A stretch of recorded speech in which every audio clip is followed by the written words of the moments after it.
Lo-fi main characteristics. Drum loops. Similar to hip-hop, lo-fi uses a large number of drum loops to form a rhythm.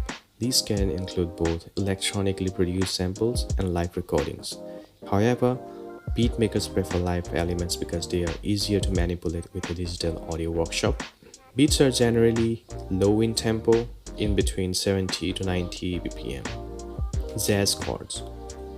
Jazz chords progressions are an important element in the majority of lo-fi songs for their relaxed and thoughtful quality.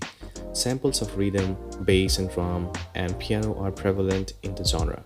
Some lo-fi artists sometimes incorporate horns and guitar as well. Samples.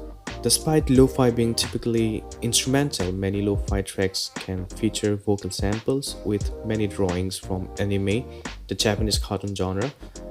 The scratching of the vinyl is also very popular with the genre and is used to enhance the warmth and nostalgia of an analog recording. Chords and melody. Many lo-fi tracks start off using samples of chords and melodies from old funk, soul, jazz, and 80s and 90s hip-hop songs. 4-bar chords are the way to go in this genre. Drum beat. Dusty and scratchy sounds drums are key elements of this genre. Therefore, using old samples is ideal. In most lo-fi songs, the kick and the snare of the drum are close together, and usually the second kick is the offbeat, giving an entertaining rhythm. Bassline. Despite the bassline in lo-fi music being minimal and relaxed, it still has the power to hold captivating patterns and tones. Lo-fi artists usually make the sound more interesting by adding saturation or distortion.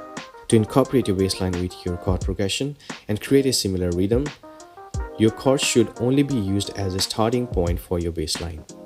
You can go beyond this rhythm by moving around the note or even adding in extra rhythmic alteration.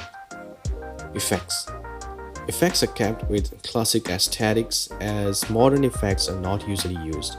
Chimes, foley, sweeps, background percussion, and pretty much anything else that is mellow sounding can be added in. Voices or samples of vocals from a speech, often from old movies, can also be included in your track to create a certain vibe. Processing vocals with EQ, distortion, and other effects can create some unique sounds. The good thing about this genre is that you can be as creative as you want when producing lo-fi tracks. So these are some of the basic characteristics of lo-fi music which we need to consider when creating lo-fi music.